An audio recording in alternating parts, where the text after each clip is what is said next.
Hello everyone, how are you doing? I'm feeling really good right now because I've been putting into practice some of the stuff that we've been talking about these past few sessions.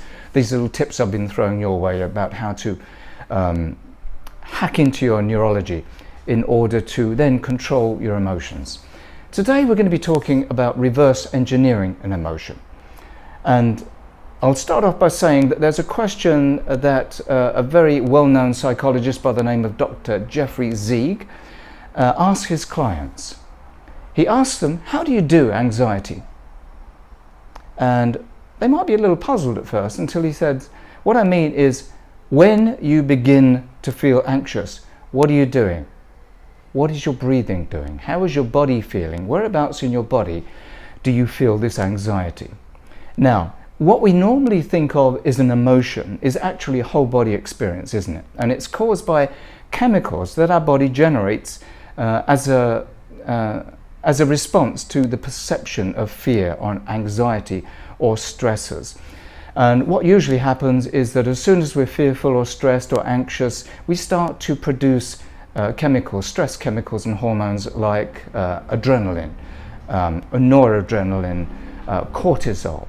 And that's the sort of thing that will flood our bodies and make us feel the way we don't want to feel. So how can we reverse engineer this? Well, first of all, what you have to do is actually take a conscious step back. And of course, this is the only thing you have to do. You have to make a decision that you don't want to feel this way anymore and that you want to reverse engineer this. There are three physical characteristics that can characterize any emotion, whether positive or negative. And good actors, actually, there's a technique that very good actors will do.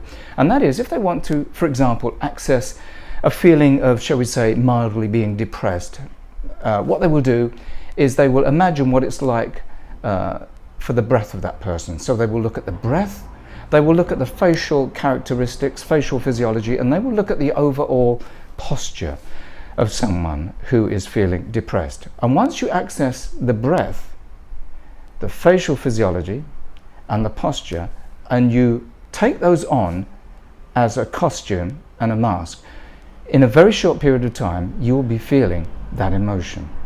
And it doesn't matter if you were feeling on top of the world before, you just adopt the physiology of that emotion, and that will then feed in to our mind and say, well, there must be a good reason for us feeling this way. Now, the chemicals will make our body feel a certain way, and our body will then say, oh, we feel a certain way, and we must feel that way for a very good reason. And it creates a negative feedback loop. But you can arrest it just like this. And that is, once again, take an inventory of your emotion right now. You may be feeling pretty good, but just feel where you are right now from 0 to 10, and you know what I mean by that. 0, no anxiety, 10, off the charts. Take a reading right now, and I want you to just hold your shoulders and push the chest out, chin up, relax your jaw, take a nice deep breath in, and have a smile on your face, an indeterminate smile like the Mona Lisa. And breathe out again. That's right. It's actually been proven, by the way, that simply by smiling and activate those dozens upon dozens of muscles that it requires to create a smile will actually produce oxytocin and dopamine and endorphins and all kinds of feel-good chemicals, so that if you smile for a few minutes, you will start to feel the way your body responds. There's a very sound psychological principle that goes like this. Your physiology will always override any emotion that a part of your mind is trying to hold on to. I'll say that again because it's very important. Your physiology will always override any emotion that a part of your mind is trying to hold on to. So just remember that any emotion, fear, anxiety, stress, is a whole body emotion. It's a whole body experience.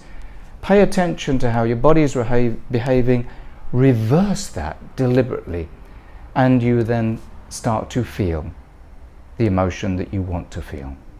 I hope this makes sense. As I said before, some of these things take a little bit more work, but the investment is well worth it. I'll see you next time with another wonderful mind hack.